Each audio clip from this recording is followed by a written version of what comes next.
Hey, what's going on, everybody? I just wanted to talk to you today about men and women relationships, and I wanted to talk about the roles of relationships. If me saying the word roles triggered you to the point where you want to cut this video off, go ahead, cut this video off.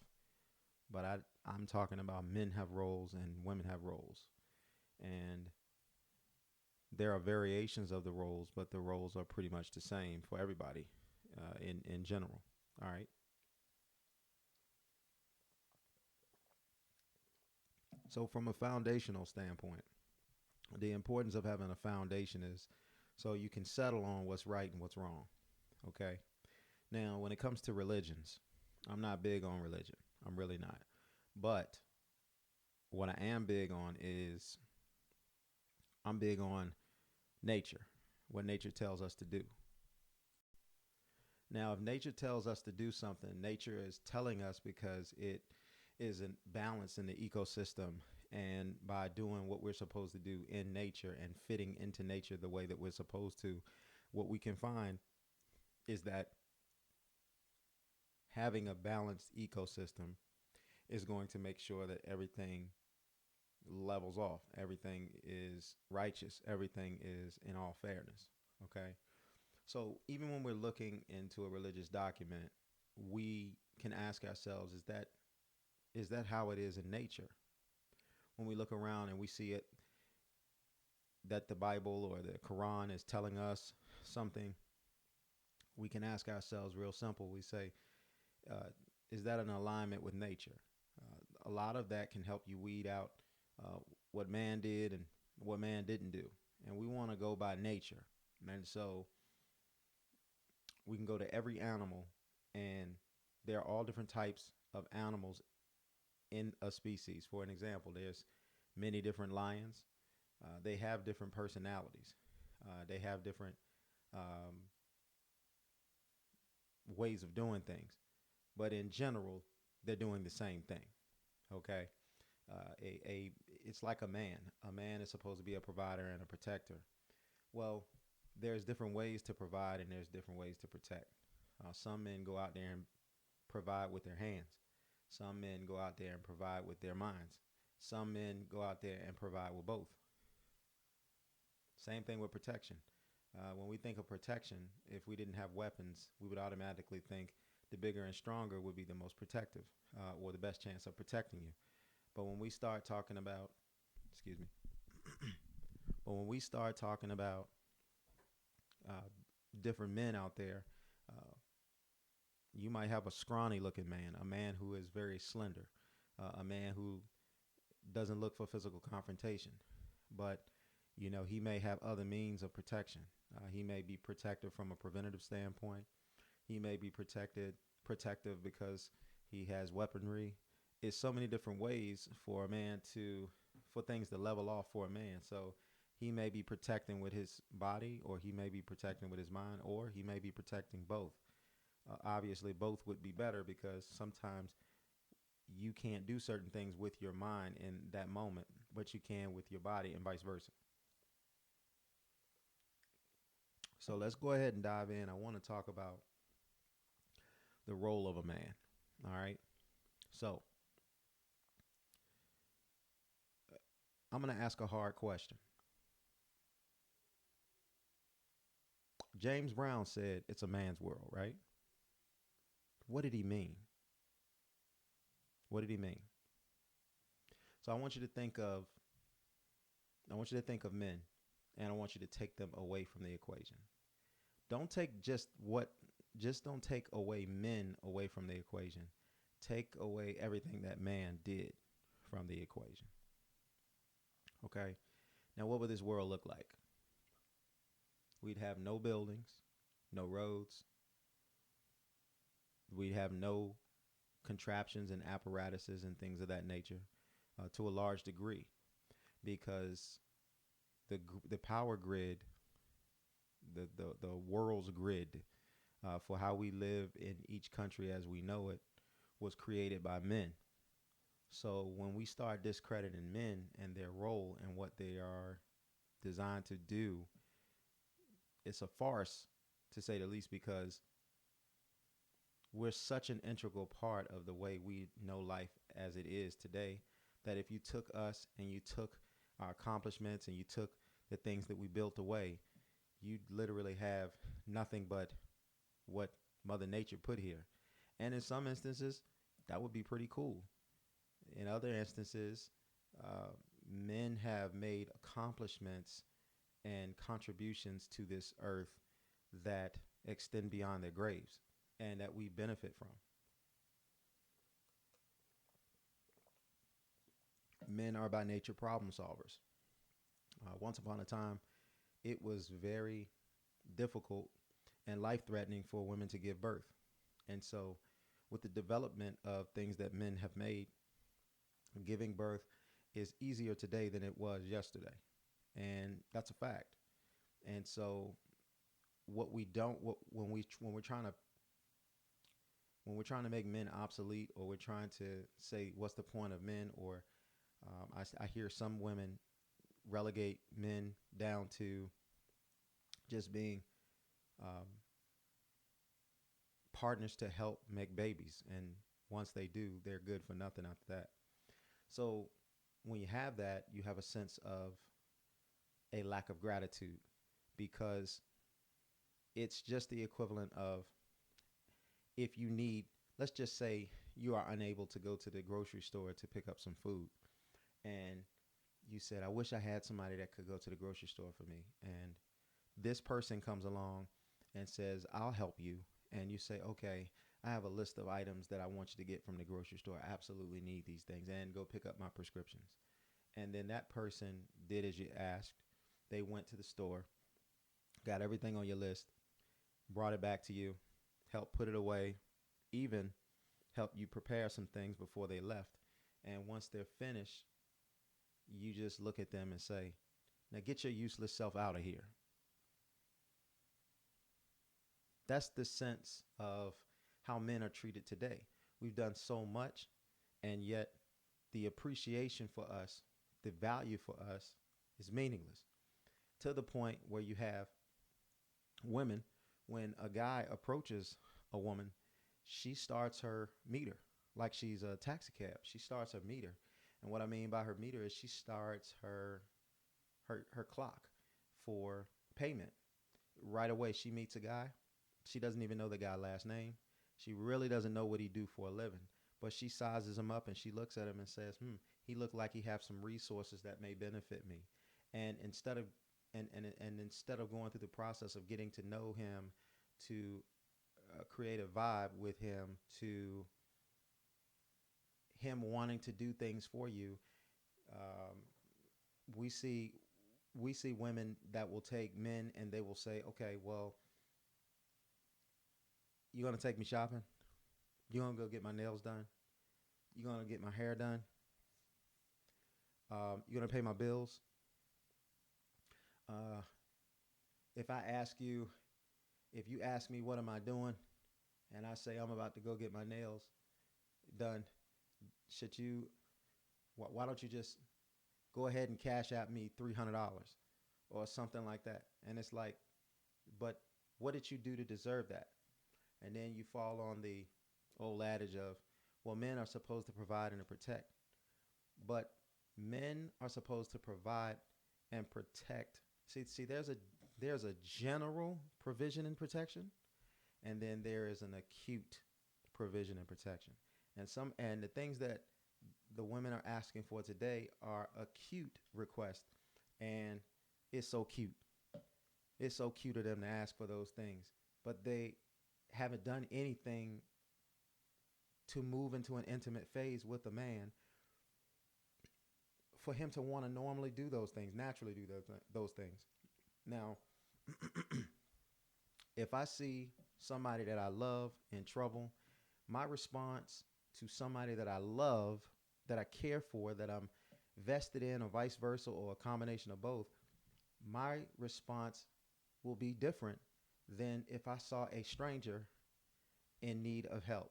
I'm not saying I would ignore that person in need of help, but I would be more calculated and more measured, because Whenever you put yourself out on the line, whenever you, hold on a second, whenever you put yourself out on the line for someone, there are risks. I had a girl one time. I want to say her name so bad, but I'm not going to. I had a girl one time. She was, I was cool with her. We were colleagues, and one time she asked me, I can't believe she did this. She would always ask me to do something for her, or whenever I was doing something that would benefit her, she would come around. Couldn't quite prove it, but I mean, you get a sense of knowing when something's going on and when something's not. So at any rate, I decided she decided to pick up the phone one day and call me, and she said, "Hey Lee, I'm about to get a house. Can you do me a favor? Can you put me down as one of your employees?" And I said to myself, "Why would I do that? You don't work for me." And that would be liabilities on my part. So instead of giving her a yes or a no, I wasn't going to give her a yes. I said, hmm, that's a tall ask. She said, "No, it's not. You just put me down just long enough until I get approved, and then you can take me right off." And I said, "Okay."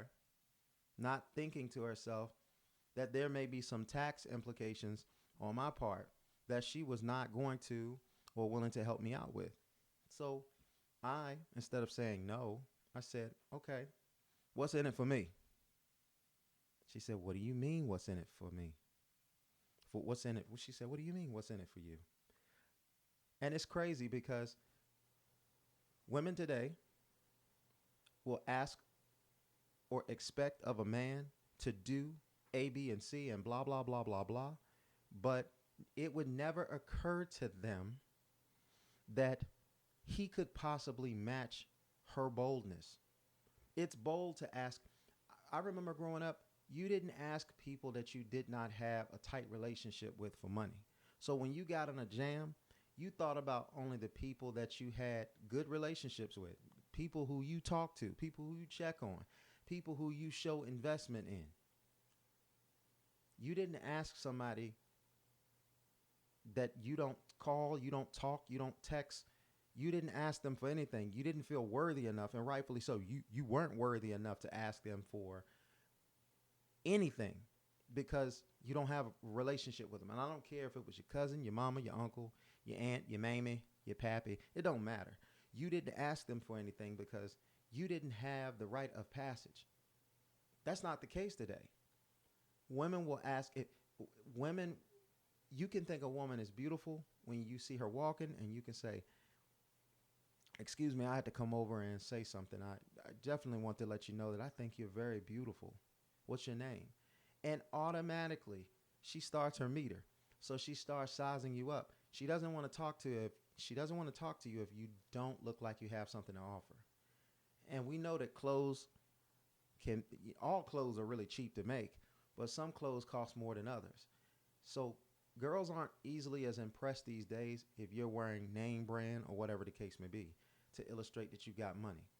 Yeah, there's still girls that are into guys that have jewelry on, but some of them know that they can be fake.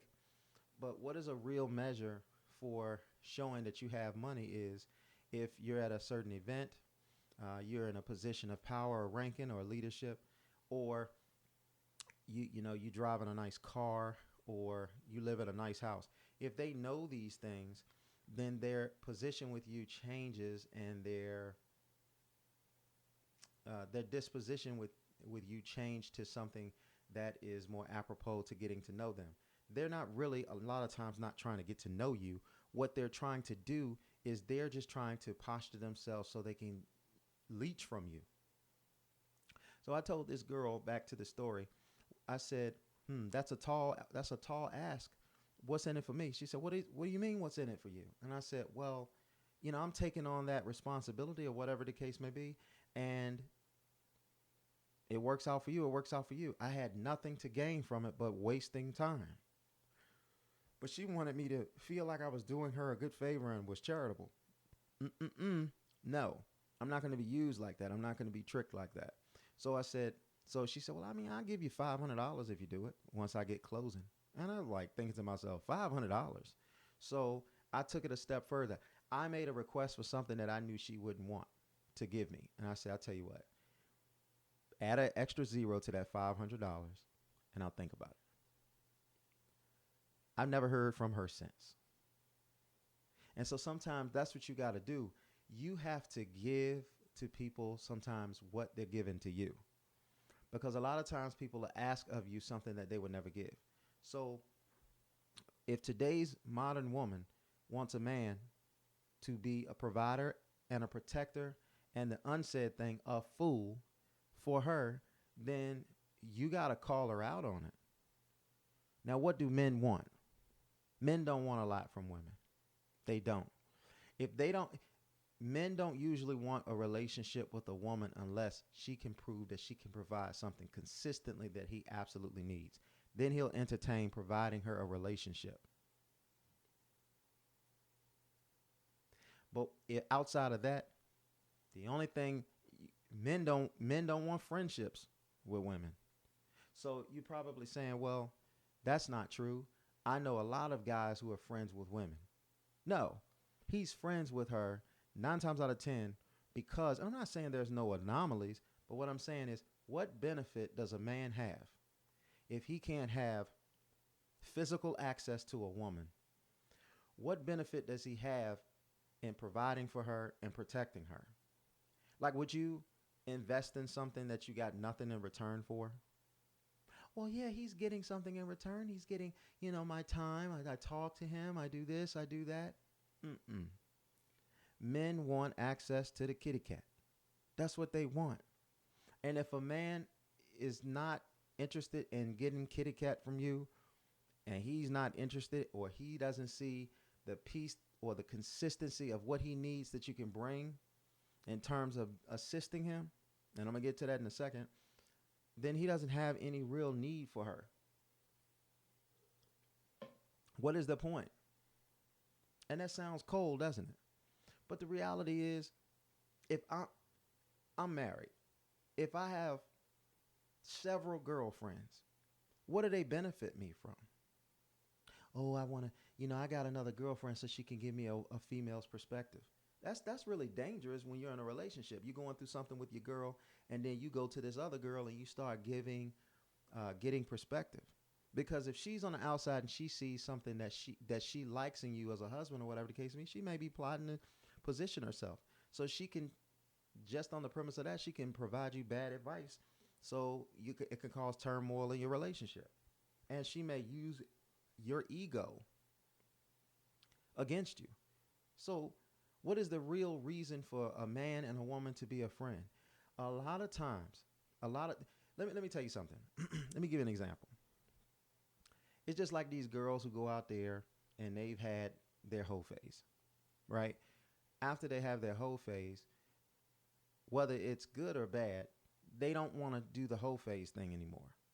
And so the guy meets a woman, he's a gentleman, and he wants to, he wants what he wants, but he's trying to be a gentleman about it. So when he realizes he can't get what he wants, or that woman doesn't want to give him what he wants, what she may do is she may slide him into the friend zone. Now, the friend zone is what I like to call the hope zone. And the hope zone is give him some semblance of hope that maybe one day he may be able to crack the code. If he falls for that, he will be in the friend zone. He will be in the hope zone, aka hope zone. He will be in that zone. And he could be in that zone for years and years and years and years. And she may give playful little banter, playful little innuendos that are suggestive, but leave a lot for interpretation. It can leave a lot for misunderstanding. She may say something like, "You so cute, you know, you so handsome, you so this, you so that," and those are hope cues that she gives him to make him think, "Hey, you play your cards right, I just might." And then what happens? He ends up wasting his time.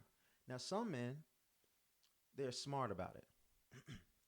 They know that certain types of women, they're not just going to get overnight. So, what they'll do is they will, to a degree, keep their business to themselves. And so, he may give her some time, he may give her some availability, but while he's waiting to crack that code, he's in the street still playing. So that allows him to be able to wait. See, when a man see when it comes to intercourse, that is not something that women need. It's only something that women want because women don't have to.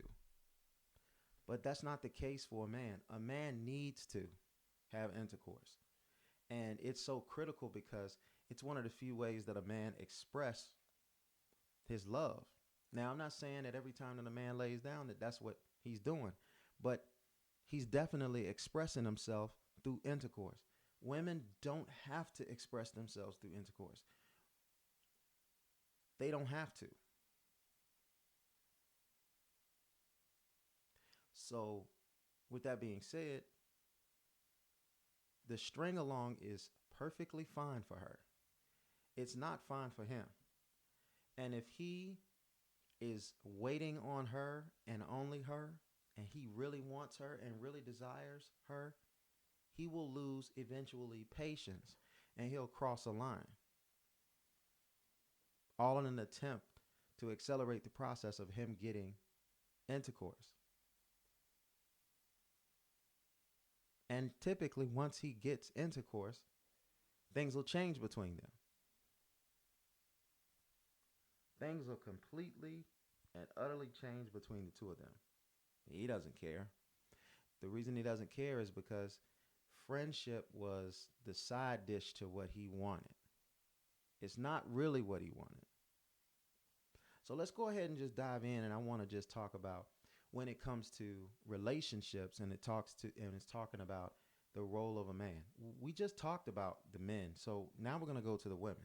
So we cannot doubt that men play a serious role, not just for men and women, but I don't want to say we're at the top of the food chain, but we're in the top of the control chain because of our creativity and our development. All these other animals and things of that nature, they have roles, but they are not typically your creative roles. They are just their roles. Men, we have creativity and we have production, and we make and we produce. So what does that leave with a woman? Well, let's talk about some of the things that women strive for, but is not their role. All right. So now this is debatable, but a lot of women, in particular black women, my copper tones, a lot of women strive for independence. They strive for self-sufficiency. They strive to be the boss. They strive to be in charge. Make their own decisions. Do whatever they want to do. Make the rules up. Move the goalposts. This isn't for debate. When we look around, this is what we see. This is what contributes to women seeing the lack of need for men. Now, I'm going to tell you why. First, I'm going to start with how hardwired women are. And I've said this before. Women are hardwired to think with their feelings.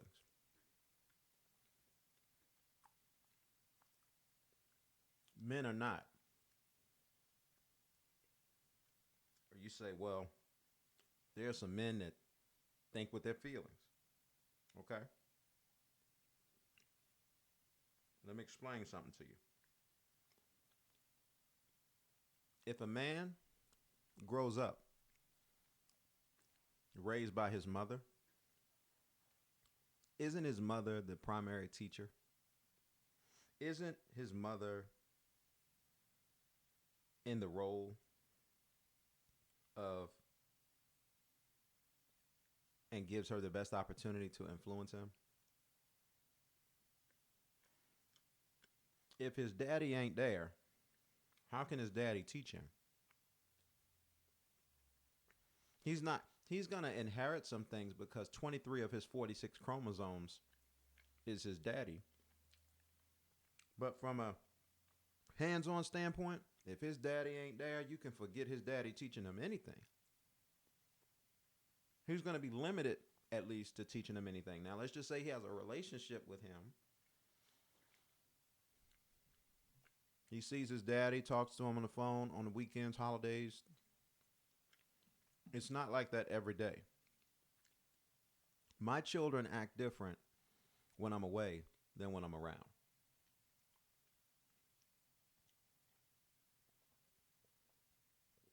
Just my presence alone changes their behavior. Certain things that they would attempt to do when I'm there, when I'm not there, is different than when I am there. So if you see men thinking with their feelings, making irrational decisions, because feelings will have you irrational, logic will have you rational.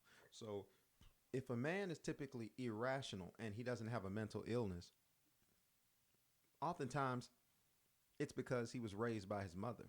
Now, his mother, let's just paint her as being the best possible mother that she can be. Even at her best, she can only teach him how to do things the way she would do them. She's not sitting back saying, when I do A, B, and C, this is the way I do them. But I can't teach my son to do it that way. I have to teach my son to be a man. So this is how a man would do it. See, first of all, if a woman was able to process things like a man, she wouldn't do things based on her feelings. And she can learn how to do that.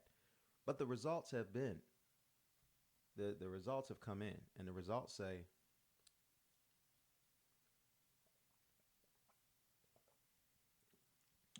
women process things differently than men because women are built differently than men. Now, here's the thing about feelings. Feelings, when it comes to reality, is usually different. Because feelings, there are good feelings and then there are bad feelings. There are accurate feelings and then there are inaccurate feelings. Now, if somebody does something from feelings, but it's based in logic, then their reaction is going to be in alignment with reality. But if that person doesn't take the time to filter their feelings through their logic and shape it to what reality is, then it's going to be a skewed reality. So a woman, when she's thinking about doing something, she really has to take it through the filter that doesn't come so natural to her. And remember, what's natural to you is spiritual. And what's not natural to you is physical. And the physical and the spirit always want to do the opposite thing from its original state. And you can't whip the spirit into shape. The spirit is already whipped into shape. What'll happen is if by the spirit already being in shape to do what it needs to do, to help you get to where you need to get to, if you let your flesh lead you, your spirit's not going to follow that. No, what'll end up happening is your spirit will just have orders that are not carried out. And it will equal to quicker destruction of yourself. And then at the appointed time, the spirit will leave you. And when the spirit will leave your body. And when the spirit leaves your body, you're dead. So every time your spirit is trying to tell you the righteous thing to do, it doesn't mean if you do everything that the spirit says you're going to live forever.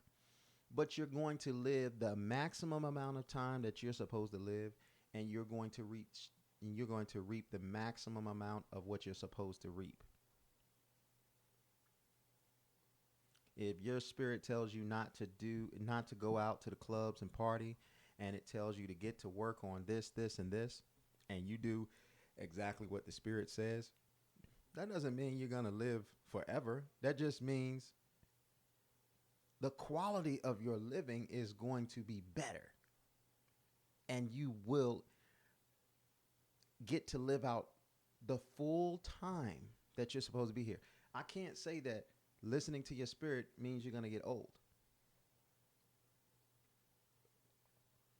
Because some people, well, everybody is put here to get here at a certain time and to live a certain amount of time. That's just it. You're here for the time you're supposed to be here. And you're gone at the time you're supposed to leave. But when you don't listen to your spirit, leading you to all truth, rest assured, your time gets cut short.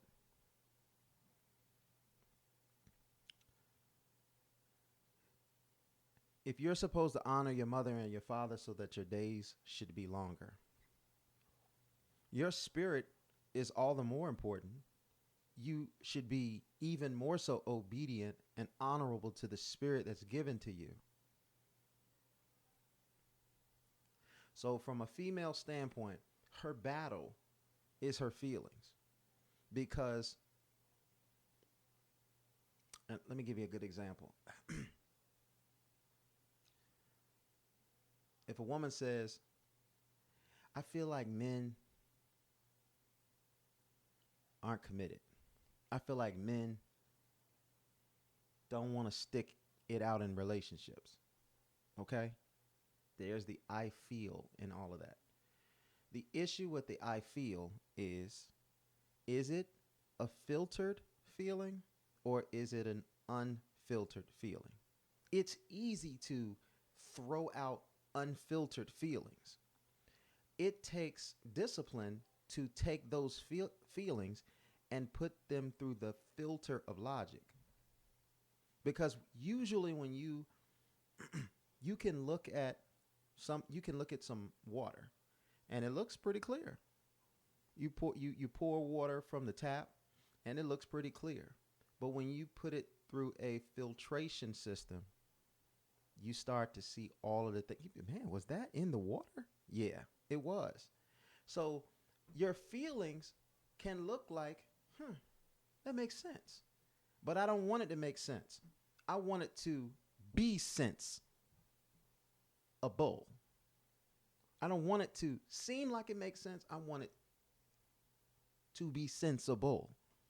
And it's not going to happen unless I'm careful. So when you say, well, there's men out here that are just the same. Yeah, because they didn't have a man consistently around them enough to show them how to work through their feelings. Even a daughter better learns how to work through her feelings. She deals with it more than a man does. But even a daughter learns to better work through her feelings when her father is present in her life day to day. Because she will make more sound decisions. I'm sorry. A woman in her unadulterated, unfiltered state isn't designed to make good, sound, big decisions. And you might say, well, some of them are making good decisions. Sometimes you don't have to filter your feelings to make a good decision. It's just that it's dangerous to not filter your feelings because you may think you're making a good decision, but you're making a bad decision. So to close out what I said about the men that make these unfiltered decisions, it's because they're taught by their mothers how to think. They're taught by their mothers how to process things. They're seeing on a day-to-day basis how things get done, whether they're righteous or they're unrighteous. And so they can only go by what they see and what they experience. Now, it doesn't have to always be that way. When they get out there in the real world and they start making application to things and making decisions, and they start making decisions without filtering things through their logic, and they start to see the L's that they're starting to take, that's when a man develops into starts his development and say, hold up, wait, this isn't right. I don't like the result that I'm getting. I got to do something different. This is why we say men are not born like women are born. Women are born. Men are made. And I can't stress it enough, literally. A woman, when she's born, she already has all the eggs that she needs to have all the children that she can have. It's just an appointed time when it happens. Men are not like that. We don't ejaculate fluid until a certain appointed time. We have to develop. And that doesn't make us a man, but I'm just giving you the two different examples. Men have to go through things to develop into a man. You don't just get taller, get bigger, get stronger, and people look at you and say, oh, you got some hair on your face now, and you're pretty big, you're a man. That doesn't make you a man. That makes you, that helps you, that's development naturally. But to be a man, you have to go through things, trial and error. You have to prepare, and you have to build yourself into being a man. When your father is around, he helps you in the development process to do that so that you don't have to go out there and make these erroneous mistakes or erroneous choices. That's a double entendre. Anyway, but you don't have to do that when your father is around and your father is a man. But because we don't even know what a man is today, even when a man is a man, a woman will say, well, you ain't man enough for me, or you ain't man enough for my child. First of all, that's not your child. That's his child. It's the man who carries the seed. Do you understand?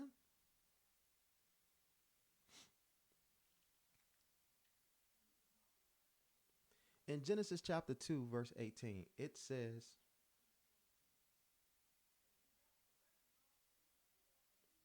later, the Most High said, it is not good for a man to be alone. I will make the woman to be an authority corresponding to him. See, when I read that, and that's out of the scriptures, when I read that, it doesn't read like the King James. It reads like this in the King James. It says, and the Most High said, it's not good that man should be alone. I will make him a helpmeet for him. A lot of times women will look at being a man's help as being secondary, like being his assistant, like it's a powerless position. But in the scriptures, it says, I will make the woman to be an authority. What does authority mean? Someone who has power to do things. In the game of chess, the queen has power to do things that nobody else on the board can do. But in order for her to operate in her truest authority, she has to settle in her role in being the authority corresponding to the king. If she can't correspond to the king, then she negates her true authority. So in looking at it, if a woman really want to maximize their power and maximize their authority, she finds a king that she can submit to. And she corresponds with him. It's not like, oh, I got a king now, I do whatever I want to do. No. When she finds her king, she corresponds to his vantage point, to his views, to his vision. That's where her power is. So if I told you, hey, look, you can go out there and you can make $100,000 a year on your own, or you can make $100 million a year working under me. Which one you want? You want to be on your own so bad that you only making $100,000? And I'm not sneezing at $100,000. You can live off $100,000. But what I'm saying is, which one could you live? Which one would provide you the most? 100,000 or 100 million? So you see, you were created as a woman not to be subservient to every man. But on the flip side, a man was not created to provide and to protect all women. Generally speaking, yes, you want to protect our women and our children.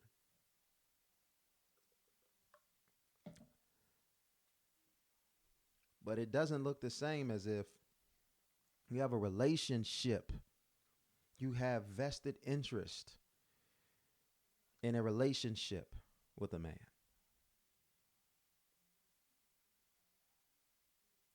So what, I'm supposed to take you out to dinner, take you shopping, and spend a bag on you, and I haven't secured anything that I want from you. Or I'm made to look like a fool because it's something that I expect from you.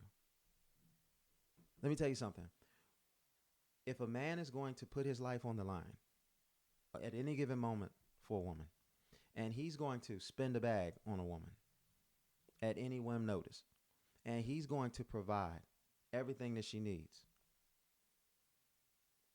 and she's not giving him beautiful intercourse,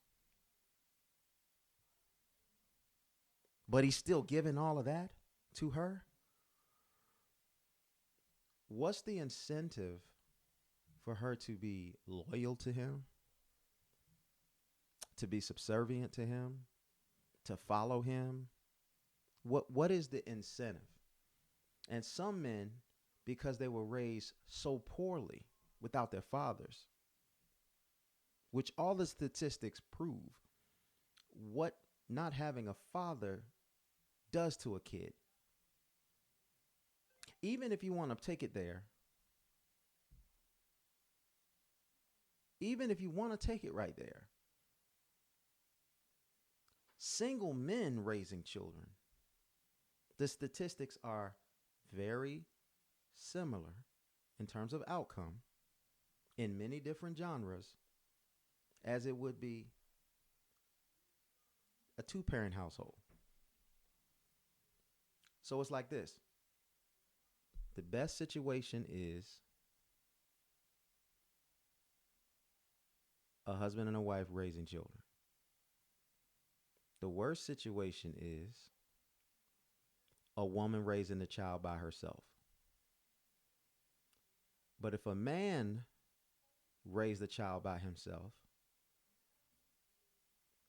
it's right up there too. See, your feelings aren't going to support that. Your feelings aren't going to like that. But those are facts. Those are facts. Because in every category, what happened? Oh, well, this person killed this person. Oh, this person shot up this place. This person bombed this place. This person went to prison. This person became homeless. That this person um, ended up becoming a molester.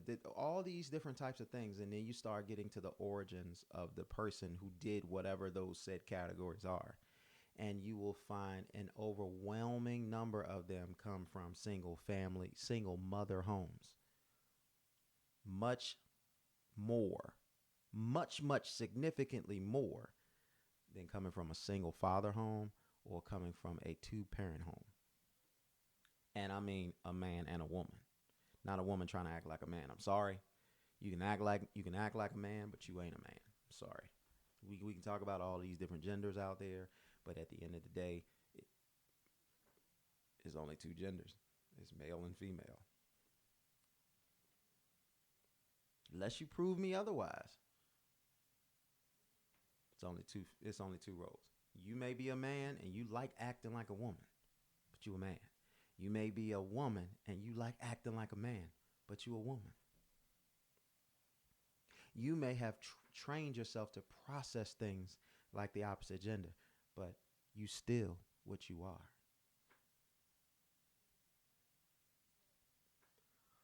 Okay. So no matter how you look at this, it's saying that women were created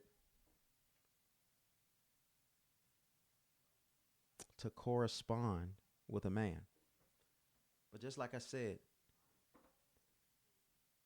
ladies, I'm not telling you that you have to go out there and you have to be subservient to every single man that you encounter. If you can't be subservient to a man, then don't be with that man.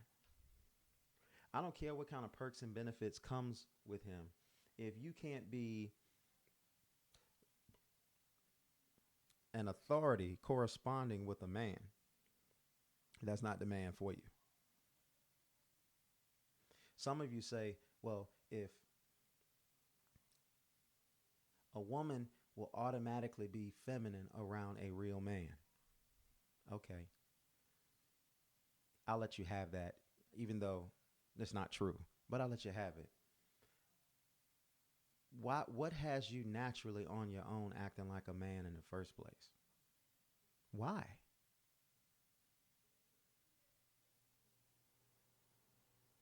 Why is that the case? Why is it that you are exhibiting so many masculine traits until a certain kind of man comes around?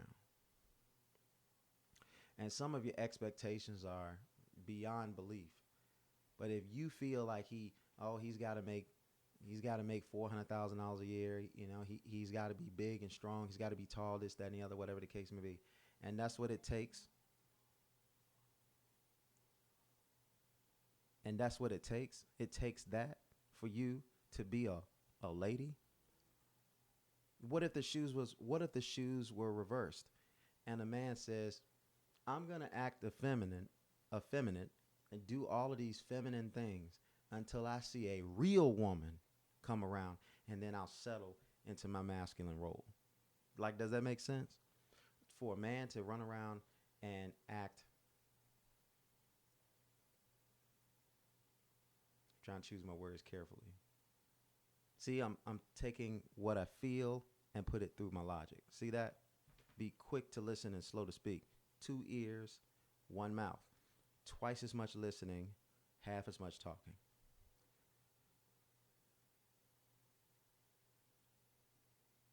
So someone who's not straight is going to not act straight until he runs across what he believes is the woman of his dreams. And all of a sudden, he's supposed to be able to take that switch and turn it off. No longer interested in other men. No longer interested in the things that women are interested in. You think it works like that? And you guys talk about equality and fairness. So if you want to talk about equality and fairness and you go down that road,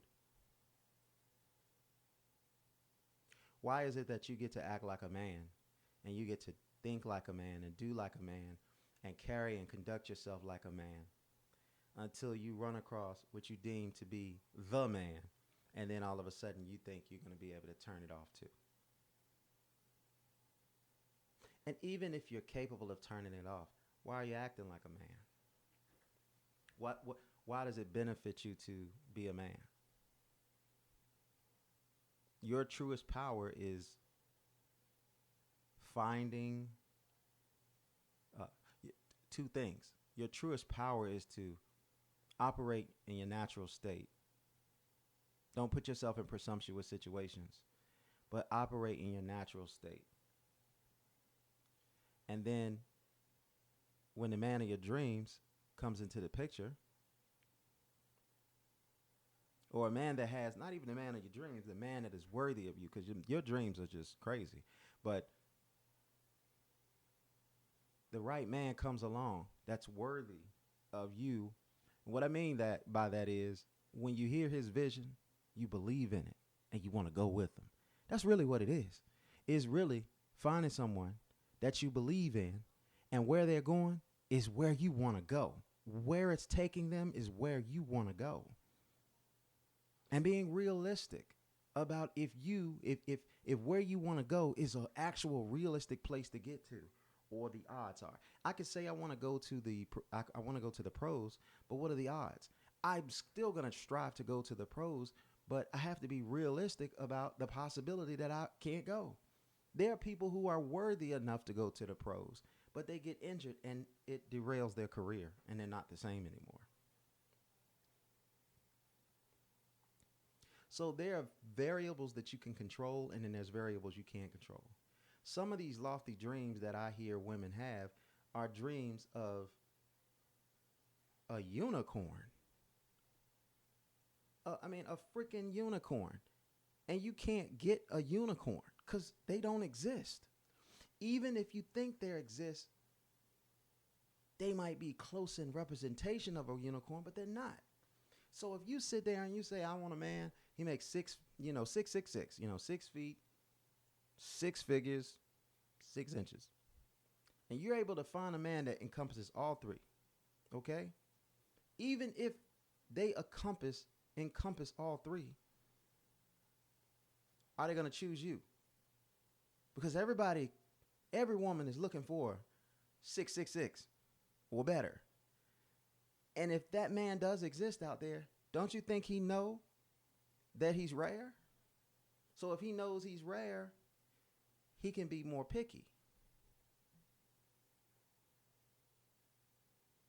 See, a lot of men don't have options, but that man has options. He has options. If he got the money, he's got the height, and he's got the package. He has options. Now, if you're in a room with all of the ones that want him too, what about you is going to stand out from everybody else in the room? And some of you don't want to compete, as it is. So if you don't want to compete, then you should change your lofty goals of what you want out of a man and what he can do. And you need to start being more practical about he needs to at least be able to do this, and it needs to be attainable. What did I mean? A man should be expected to put a roof over your head, put you somewhere safely. But he is not required to get you 10,000, 20,000 square foot home. The man that can provide you a 10,000, 20,000 square foot home, he has options. And is he going to choose you just because you're staring in his face? You can't make him choose you. You can't. You can try. You can try to use your persuasion. But at the end of the day, if you come with a headache, he's not going to choose you. So the other component is being accountable that what you want and what you desire, you stack up to what that person wants. And that's something that I don't think a lot of women even take the time to think about. What does a man want? You see, you think that a man wants a good-looking girl. And that's only a part of what we want. I know men that will choose a woman who's not so good-looking, but has all of the characteristics and qualities that he needs to have peace and development. Somebody that's not going to get in his way, cause him any problems, someone that's going to help him and not hurt him. Some of you females out here, y'all aren't even y'all aren't even operating in the design of helping a man. It's about you. And it says it right here. It says your authority, you have authority, but it is supposed to correspond. Do you know what correspond means? That means to work with and towards a source. Him being the source. Not all of hymns, but him. You got to know what you want, and you got to know if you have what it takes. If you want a man to be able to be 6'6", guess what? He's going to have some expectations. He can afford to be picky because he has options. He can afford to go after really elite looking women because he has options. If he doesn't want to be with a woman that's out of shape, he's got options. Because if he's 6'6", he's in demand. And there's no way a man can be in demand and not know that he's in demand unless he lives under a rock.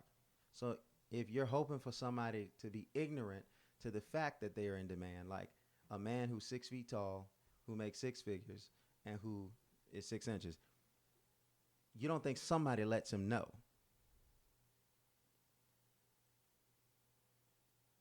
And what happens to a woman, oftentimes that is beautiful, is she's always told she's beautiful. So it only works on her when you first start telling her she's beautiful. But if she's got people giving her compliments every single day, she'll grow tired of it. I've heard women say, you know, I try to come outside and not look really good because I don't really want any attention. Now, there's a lot of women that want attention because they're designed and hardwired to get attention. But what I'm saying is, even if a woman, look at Steph Curry's wife, Ayesha Curry. She even talked about it too, about that attention and still wanting that attention. And she should look in the mirror and know that she's a very attractive woman, respectfully. Okay. I'm not trying to disrespect someone's wife, but everybody can see that Ayesha Curry is a good looking woman. It doesn't matter. You don't have to be the best looking woman, or you don't have to be the best looking man, or you don't have to make the most amount of money. But if you are at a certain threshold, you either good or you're not. And so she's good, but the attention that she wants is like, I just need some more validation. I need confirmation on what I already know.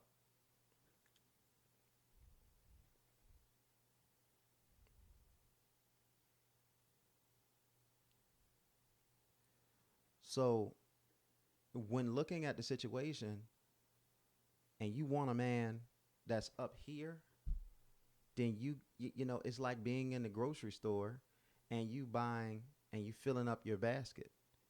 Why would you fill up your basket when going into the store, you know you have a limited amount of money? See, when you know you only have a limited amount of money, you wouldn't go into the store all willy-nilly. You would say, okay, I only got $300, so I got to make sure that I don't go over $300 because I get to the register and it's over $300. I can't afford it. So you might go in there prep-wise. You may go in there with a calculator, and you would start adding it up. Okay, I'm at 275. I don't know what the taxes are going to be, but when I get to the register and everything, I got to be careful. And then when they start ringing up your stuff and you know you only got $300 and they get to 240, 260, or whatever the case may be, you're starting to put the most important items in the front. And when you get to a certain threshold and you still got items left, you already got the least important items in the back. And you'll say, you know, you won't tell them I only have $300 because you're embarrassed, right? But you'll go like, I don't need these items right here. I've decided not to get them. You didn't decide not to get them. You didn't get them because you can't afford it.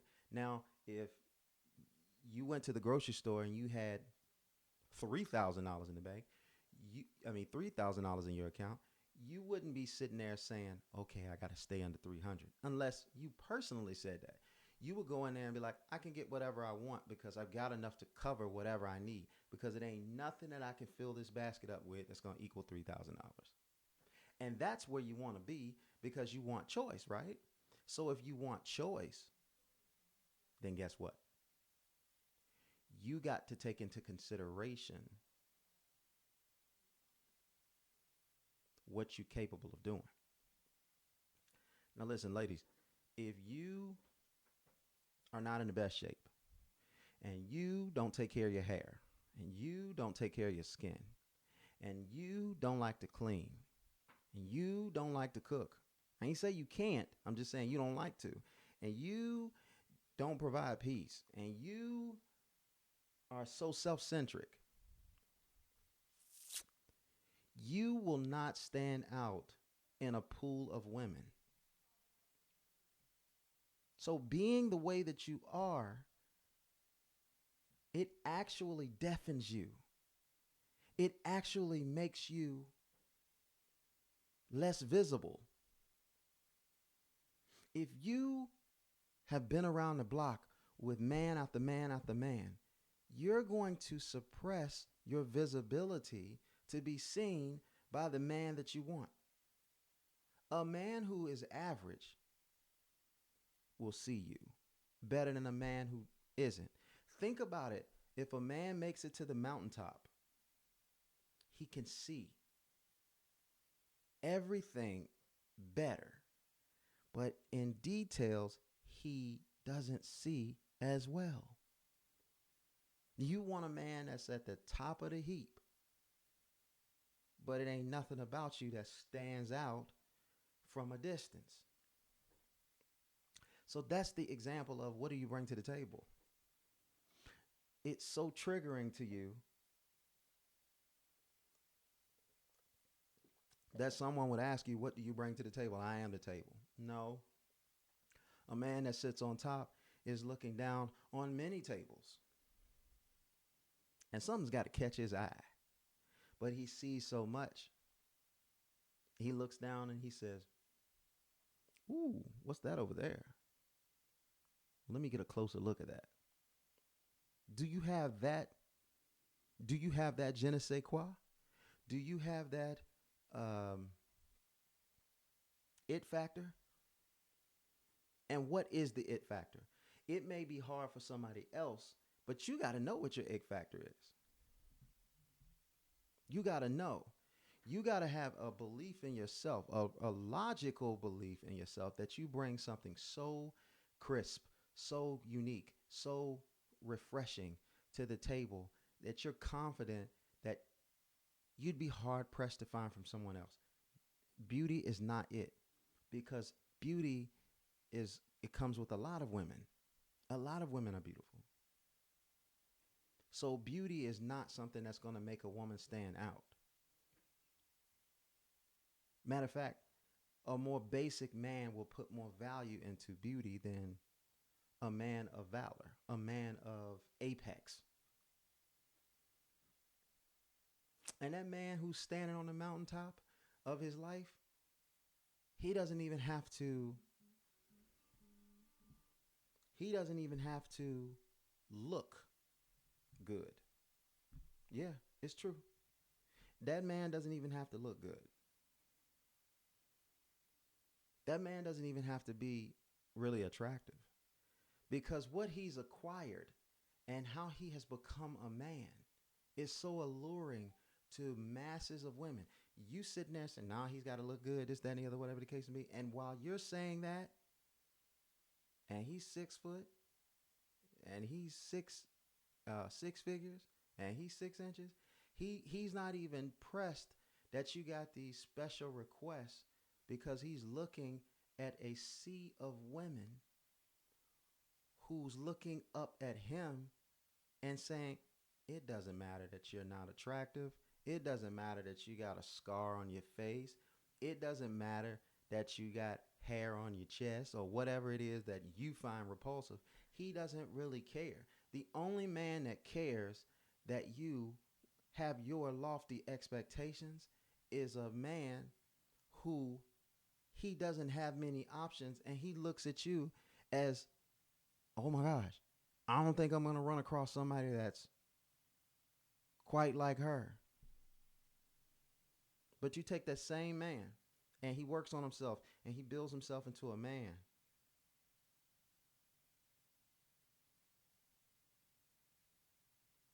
And he starts to get more options, you become less.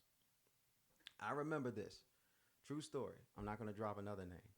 When I was a sophomore in high school, there was this beautiful girl that I had a crazy crush on. And I could not put together and understand why she had so much interest in me, because I wasn't getting a lot of interest from girls at this point. I wasn't. And she always, like, every time I get out of my class, she would be right there. And she would walk me to my next class. It was weird. Like, she walked me to my next class like she was a gentleman or something like that, right? And I was basking in the fact that she was taking all of her free time and she was coming to me.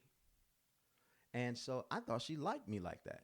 Years later, she told me, I never liked you like that. You were just cool. But at any rate, she gave me so much attention. And she was the prettiest girl by far that I ever dealt with. And to this day, she looks exactly the same as she did in high school. It's amazing. But again, I didn't think that I could get attention from any other girl like I was getting from a girl that looked like her. Because I didn't have the options, I entertained that bull crap. But my junior year came, I started developing, started getting noticed by other pretty girls. And guess what happened? The same old me who put up with all of that crap from this girl, and her not giving me the time, didn't want to be my girlfriend or nothing like that. There was a strength that I had with my development that made me less tolerant of the bullcrap that came with her. And one day I told her, because I had met this other girl who was pretty too. And when I sat back and I thought about it, I was like, well, who looks the best? And I was like, I don't know. And I don't know was enough for me. The new girl didn't have to look better than the old girl, but it let me know what I was capable of. And it was some other girls that were checking for me too. So it gave me a sense of, okay, I got something going on. Whether it was good or bad, I had something going on. I started playing sports and I was succeeding. I was getting attention. So I started being able to get the attention from girls that wouldn't normally give me attention. And because of that, they gave me my confidence to really tell that girl off one day. So I just asked her one day, I was just like, so what's going on? I mean, do you like me? See, I was scared to ask her then, did she like me? Because if she didn't like me, I might have ran her off, and I didn't want to run her off because I ain't have no other option. But I was just like, do you like me? Like, are we going to be together or something like that? Because, I mean, if you always around me, you come into my class, this, that, and the other, like, what's up? These are things I got to know. And she was still beating around the bush and stuff like that. Well, I mean, I'm not really trying to get in a relationship or whatever the case may be. And at that point, I was like, okay, fine. Well, I'm not going to wait around for you. So you do you and I do me. And sometimes men can't speak to power like that until they know they have the option.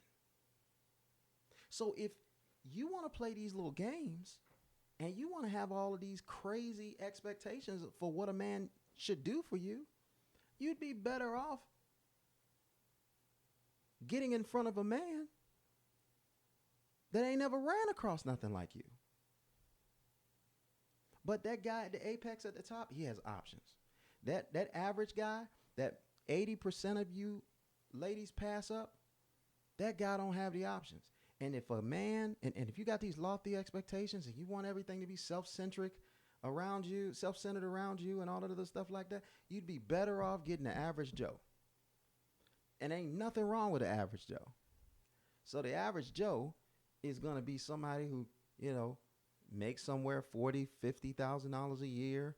They can provide you a place to stay. They can pay. They can pay the bills or whatever the case may be, and they will be thrilled just to be in your presence. And you can take your money and you can go and you can spend it on you, because that's typically how a woman's hardwired too. When a man gets something, I got it. I want to share it, because men are natural givers. Women are natural receivers. So women, when they get money, they go, because they're natural receivers, they try to figure out how they can put it back into themselves in some kind of way. They feel like they don't think about, okay, I got this money. Let me do this for my family. They think, well, I got this money. I need my man less and less. I don't really need him. And especially if she gets to the point where she's making so much money that after taking care of her responsibilities, she still got money left to play. Her mindset, if not careful, is very poor towards the man. But even under those circumstances, because she's not operating in what's natural, she's robbing herself of operating in her truest authority. Her truest authority is not with any man, but the right man for her. And what's the right man for her? Yeah, you want to be attracted to him, cool. Yeah, you want him to be nice, cool. Yeah, you want this, yeah, you want that. But the core to a man is, does he have a plan that you can be down with? Does he have a vision? Stop messing with these men that don't have vision. If a man doesn't have vision, he needs to take time and go and get a vision before he really, really ingratiates himself into finding a woman. And man, I'm going to say this to you too. It was never your design to look for a woman. Never your design to look for a woman. You were never supposed to look for a woman. Get to the apex of your life, and a sea of women will be at your beckon. And then you get to start. And maybe, you want to be in a relationship with a woman and this, that, and the other. Or maybe you want to be in a relationship with 2 women. Or maybe you want to be in a relationship with 3 women. I'm telling you right now, a lot of women are saying, I ain't doing this, I ain't doing that. But there's a lot of women that will put up with that and will be cool with that and will be faithful and loyal to you if you can provide what they need. And some of them don't ask for much, and some of them do. And then if you can, and you can sustain it, then you can have whatever kind of life you want. You dictate how your kingdom plays out. You dictate that. And when you dictate that, you get to make your own rules. But because you don't go out there and you don't develop into the man that you're supposed to be, and you don't have the options that you supposed to have, you got to kind of settle. You either got to just say, I ain't dealing with it, which is not good for men to be alone, or you got to settle for being with a woman that's self-centered, a woman that's not interested in being a helpmate, a woman that actually sees being a helpmate as being weak. That's the type of woman you're going to end up getting. Will she be fine? You can get a fine woman. You can. You can get an outstanding woman. You can. But is she going to necessarily stay with you? Is she going to necessarily be your helpmate? Is she going to necessarily cater to you? That's the issue that you have as a man when you go out there and you try to get you a woman. So you shouldn't be trying to get a woman. Because if you got to go out there and get a woman, you're going to find out what does it take. Then that gets you off base. And now you got to do some things to get the type of woman you want. Whether it's simp, trick, lie, whatever, to get that woman. Now you got to uphold that facade, which pushes you further and further away from your purpose and your design. And look, fellas, I know, you like women. I mean, we like intercourse and all that other stuff like that. Yes, we do. All that other stuff like that. But there's just got to be a period of going into the lab and developing into something that you need to be. A woman that's self-centered like that, a woman that wants you to spend the bag on her. Oh, if you have to spend the bag on a woman, that's the bag that you didn't use for seed capital. Every dollar that you spend on a woman to try to impress her, to try to maintain or keep her, that that's not doing anything towards your purpose. You got to go out there and you got to spend 3,000, 30,000, 300,000, whatever it is on a woman on any given Sunday. Man, that money you could have been using to invest in your portfolio to get a rate of return on that. And you ask yourself a question. The rate of return of a woman is not her company. That's what she naturally supposed to be, a companion. That's what she naturally supposed to be. She's supposed to be an authority corresponding to you. You're not supposed to have to do anything other than being the man to get that. And if you're not a man, it's going to be hard for her to be a companion to you and be a corresponding authority to you. You want a woman that's going to actually be in your life and benefit you.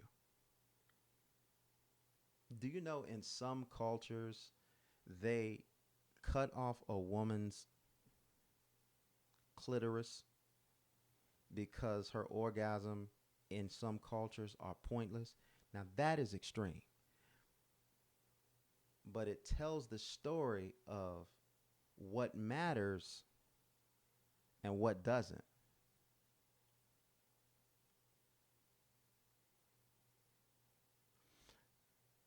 And our women matter, but they only matter in the role that they are supposed to be in. Nature doesn't even lend itself or lend credence to anything or anyone that is not in alignment with it. So why are you, if nature's not putting up with it, why are you? These women that are self-centered about themselves will use you only for sponsorship. These are the women that you just need to allow them to live the life that they think they want to live so they can eventually find the unfulfillment in it, and then they can die off. And I hate to be that rude, and I don't want to be off-putting, but what I'm saying is it's the same thing about the story of the Israelites coming out of Egypt. They were hard-headed. They were stiff-necked. The Most High did not put up with it. So, according to the story, they went into the wilderness for 40 years. Why? So that they could do what they think they wanted to do and eventually die off. They will go through what they are supposed to go through because they're not in alignment with what they're supposed to be in alignment with. If they want to debate and they want to argue, if they say, well, if you run across a woman and your premise is that a woman is supposed to be an authority corresponding to you if you're going to have dealings with her, and she doesn't believe that, that's your sign right there. Leave her alone. And when she says, yeah, but, and because she wants your money and she wants the access to you and she wants the clout that comes with you and all that other stuff like that. Oh, what's wrong with me? I know you find me attractive. I find you very attractive. I mean, you're very fine, very sexy, very beautiful, gorgeous even. Well, then what's the problem? The problem is that you think that that's all that there is to it. Every time I talk to you, all you're talking about is what benefits you. I tell you that I want to purchase a property. I tell you that I want to put some money aside to purchase a property. I tell you that I want to take some money and I want to invest it into some cryptocurrencies. I tell you I want to take some money and I want to invest it in insurance, or I want to invest it in this investment or that investment, and you look at me like you don't know who I am. But when it comes to going buying them bags and it comes to go buying those shoes and this, that, and the other, that's when you light up. And I try to compromise with you and I say, let's hold off on the bags. Let's hold off on the shoes. Let's hold off on some of the fancies. Let's make this money work for us. You look at me like I'm crazy.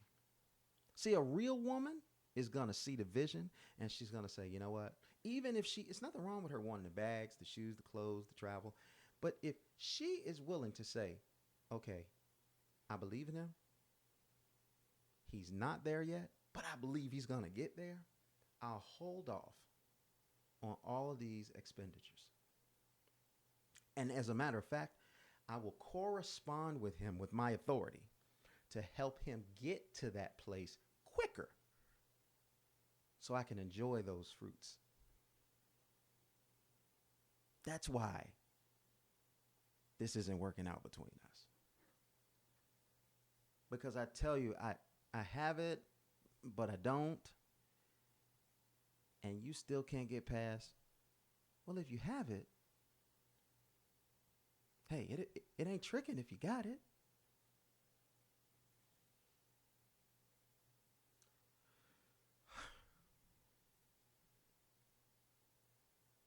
And fellas, I'm not telling you that you have to get everything situated before you get a woman. Because it can be advantageous to meet a woman along the journey. Like I just said, you might not be where you want to be, but she can see you going places. She see you got some motion about you. A man, she'll come up to a man and she'll be like, oh, you look like you got some motion about you. You look like you got something going on for yourself. Why? Because he already has it. See, when you retire from work, you don't have any more motion.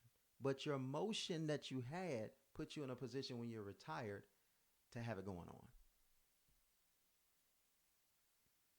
And when you got a woman like that wants to spend a bag, she's not going, that is not helping you.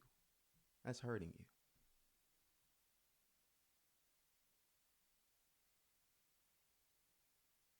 At least she can try on her side not to spend your bag and just spend her own bag. I'll give her credit if at least that's the case.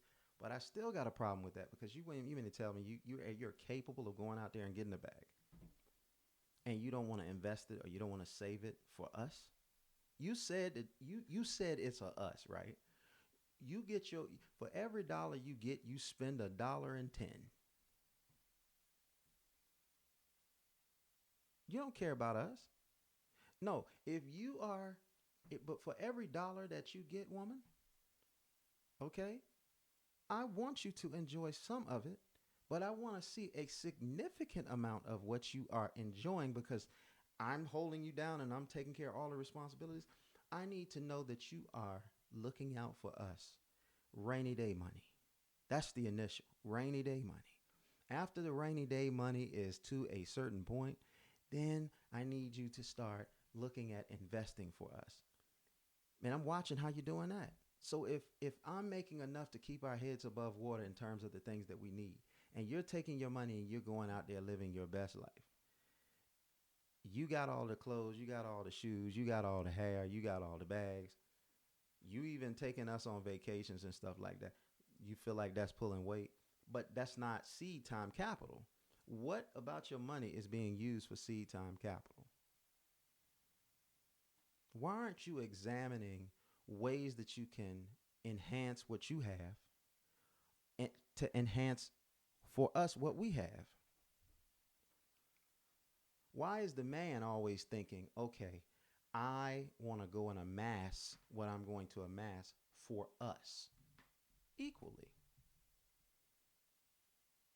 But when you go, if you are doing that, if you got any selfishness about you, you're going to make sure that you have more in your retirement, in your savings, in your investment portfolio than I do.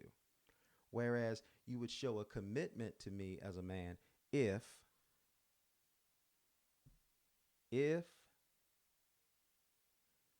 when I look up, you show and prove that what you putting away is for us 100 100. And if anything happens to us and we don't last, you're going to be a good Samaritan and you're going to split what I allowed you to save and invest. Now that's fair. And that's a red flag if she ain't cool with that. There are going to be times in a relationship. You know, one person I follow in particular about health and wellness. He makes me so sick when he starts talking about what a man is supposed to be and what a woman is supposed to be. And I think sometimes he forgets. But I don't know. He used to sell drugs and do all kinds of fraud and stuff like that. So I don't know if he ever knew what it was like to be in lack. But I know what it's like to be in lack. So you sitting there and say, any man that's out there looking for a 50-50 relationship ain't a man at all. Da, da, da, da, da, da. Okay, I agree with it to an extent. Men, you're supposed to be able to provide your necessities without assistance. But if you get with a woman and you are only able to provide for yourself what's needed, then she needs to understand what you can provide. And if she wants above and beyond that, she should help you.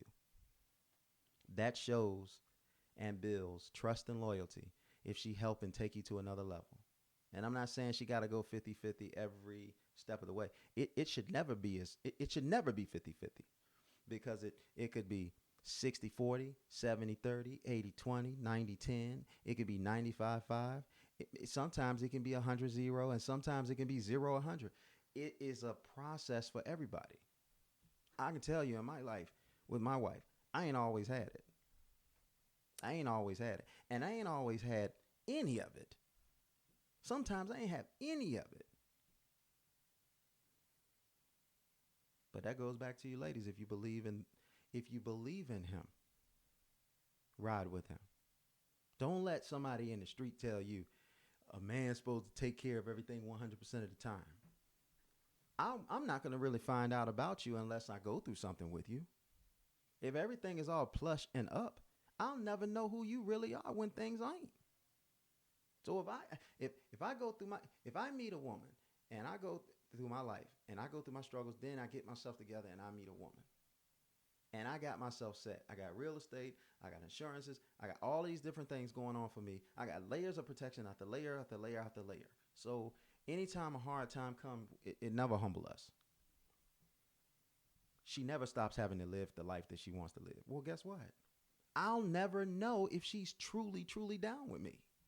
Maybe she's with me because I got the bag and I done secured the bag. But fellas, you don't want something in life to happen like the U.S. dollar collapsing and everybody and then this whole place turning into a third world country. That ain't the time you want to find out that you don't have a rider. Because just like you may put measures in place to make sure that you don't end up in a bad situation, there is a such thing as variables happening where you can't control them under no circumstances. Kind of like being on the East Coast of the United States and purchasing earthquake insurance. It's going to be much cheaper than it is over in California because they don't expect to have earthquakes over here. And so you might have secured the bag enough where they feel like, oh, he's never going down. I'm going to ride with him. Then as soon as something happens that you can't control, like you having an earthquake on the East Coast, and everything is shattered and in shambles, and you sitting there like, I can't believe this happened. And at first she's like, I can't believe it either. And then she said, well, wait a minute, now I won't have nothing. And now you're sitting there saying, oh, man, she's sitting there saying, I can't do this anymore. And then she leaves you. So it's something to be said about somebody that's willing to go on a journey. But if only a woman wants to be on your team after you cross the finish line and collect your reward, you deserve to be as picky as you need to be. And understand that that person didn't do anything to help you get to where you got to in your struggle. And you may have to try them to see what they're made of. Because faith ain't faith unless it's tested. I believe in you. Okay. Do you believe in me when it's hard to believe in me? Do you believe in me when I'm driving this expensive car? Like you believe in me when I got this bus pass? So look, man, I want to wrap this up, but I'm just telling you right now.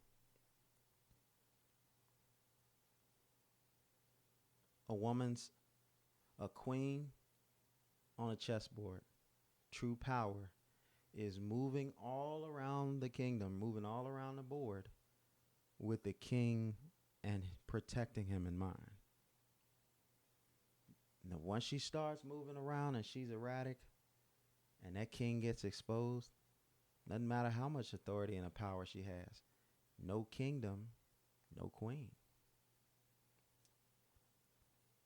Somebody takes somebody you've heard about it. When countries, when this country takes that country, the men are killed, the women and the children are spared. Sometimes not even the children, unless they can be useful. But the women, that's the spoil. As Pyrrhus says, that's the booty, the treasure. Maybe that's why we call them. Maybe that's why we call it booty, because we treasure it so much. And it's really treasure. And then what? Then what?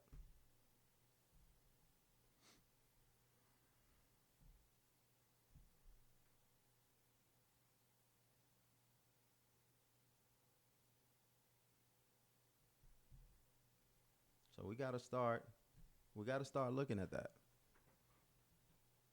We got to start looking at that. Our men as a whole are not going to think the way and move and operate the way they're supposed to move and operate unless we have our fathers back in the home. And ladies, don't be duped into thinking you don't need men. You absolutely need men. They're absolutely critical to you. If you want to operate in your truest authority is in a kingdom where you are to the right side of your king.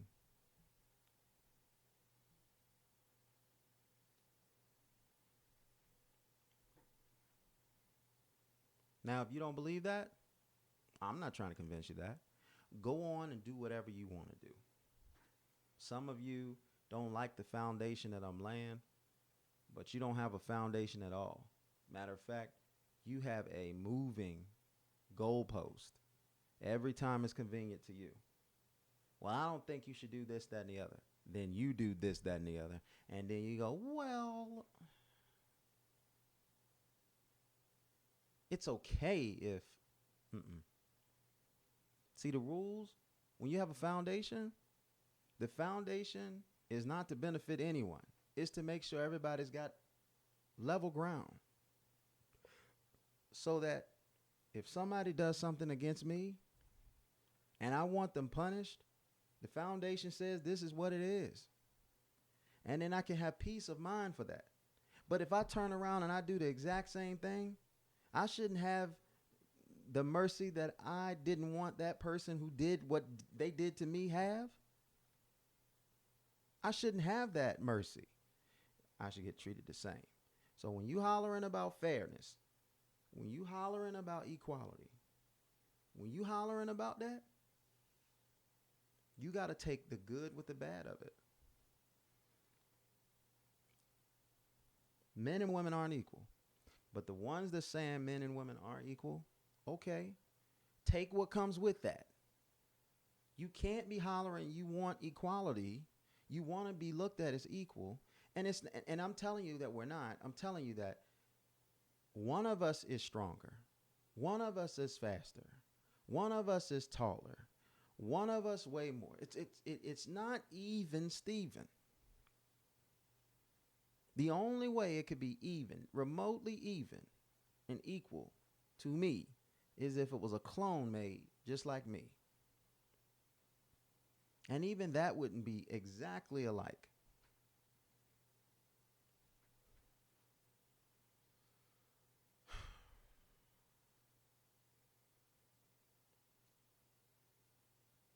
Your truest power that you can operate in, according to this foundation, is to be an authority. Stop looking at being a helpmate as being like a secondary person. Operating in your authority is going to get you the most. And if that authority is under the helm of a man, then that's what it is. But a real man isn't going to abuse that authority. You get with the wrong person, they'll abuse that. But you just got to have some covering and some guidance over you to help you make your selection of who's who.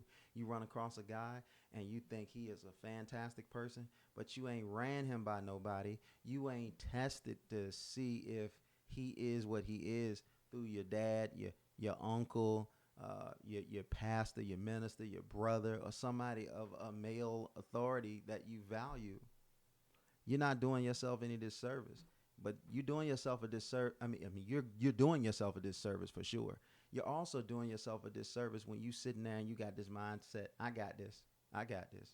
Stay away from people like that. Because the people that say they got it, they don't have it. Especially if they ain't filtering nothing through their logic. Stay away from people like that. Okay? So,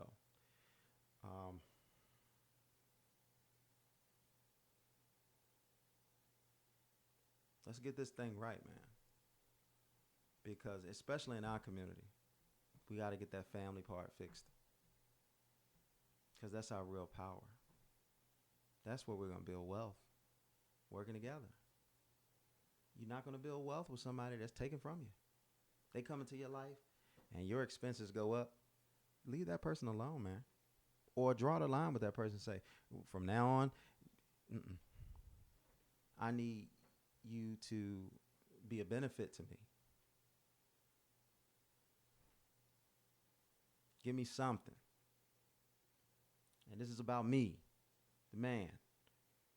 Great power comes great responsibility. I am not about to chase up after you and follow you and abandon my vision and my purpose. If your vision and your purpose is totally different than my vision and purpose, then we just got to go ahead and we just got to shut this down right here. You and I, over, done. A lot of times you'll find out when you give them that ultimatum, they'll do it. They'll say, all right, fine. You want to break up? Let's break up. You're going to break up with me? You're going to make me cry? That's doing you a favor, man. That's opening the door for somebody else to come into your life that is going to act right and do what they're supposed to do to help you. Can't keep being with these people that's taking from you, and ain't got nothing to give. Don't know how to give. Don't give you nothing. And it ain't always money. Sometimes it's time. They free you up to do things.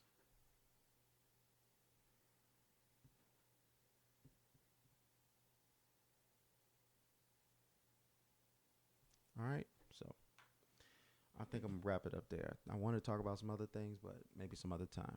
But make sure when you get this, make sure that you hit the notification, smash that notification button, because I'm gonna be talking about. I'm gonna make more videos, and I want you to be able to be alerted when they come up. Make sure you like this video. Make sure you leave a comment. Make sure you subscribe to the channel, and make sure you share it with someone, because our community is out of order and ain't nothing. And what I said might have hurt some of your ears, but just ask yourself, is it the truth? Can it be backed up by facts? And if it is, will you please just stop wasting your time and just side with the fact that the facts are the facts. And you can't do anything to change anything about anything until you own the facts are the facts. I love you.